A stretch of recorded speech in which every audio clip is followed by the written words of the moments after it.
Madanlal Dhingra. There lived a heroic man who showed to the entire world his courage and valor, as also the strong mindedness and organizational skill of the Indian revolutionaries by killing a very important official in London, the very heart and capital of England.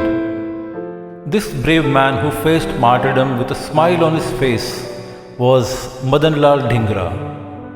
Madanlal left his house one fine day without informing anybody about it. He joined a ship in Mumbai as a fireman and went to England. Swatantraveer Savarkar had reached England before him and he had already started his work there.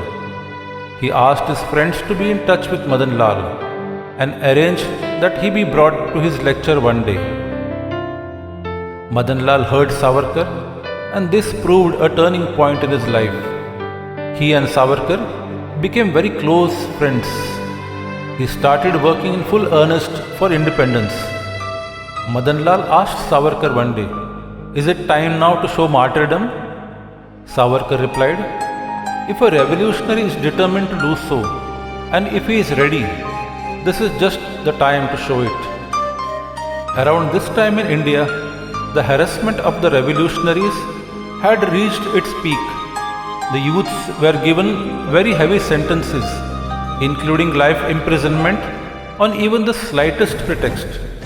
To avenge this oppression in India, the revolutionaries were planning to create some strong disturbances in England itself.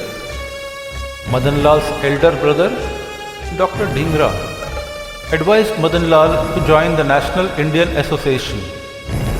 He was even advised to meet Miss Anna Josephine Beck, the secretary of the association. He went to the extent of writing separately to Curzon Wiley, the treasurer of the association, requesting him to improve Madanlal.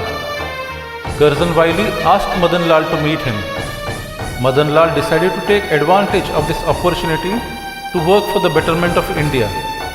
He enrolled as an associate member of the association.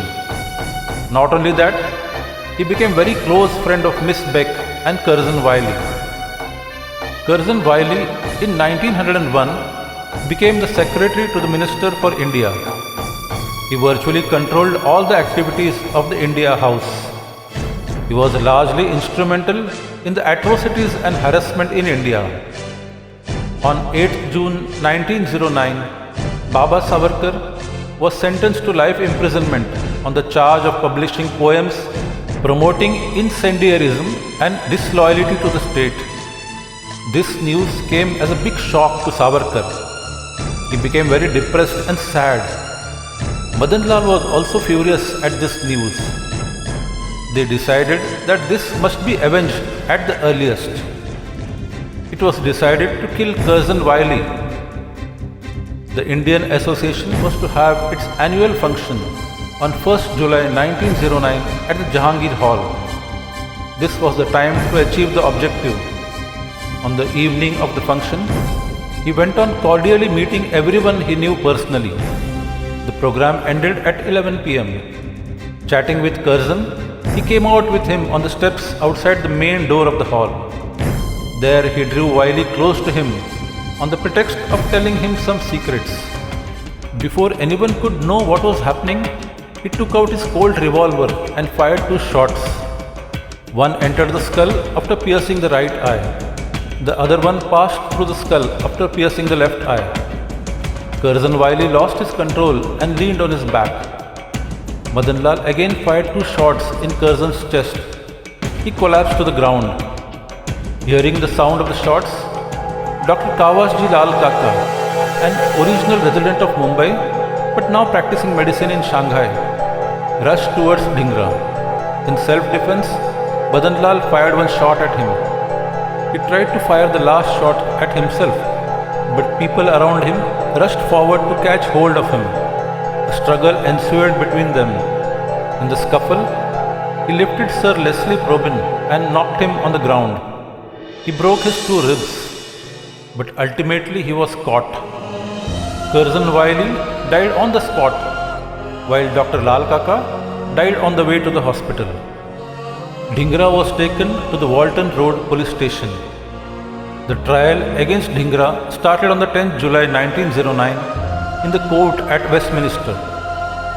On the 23rd of July, the case was committed to the Sessions Court.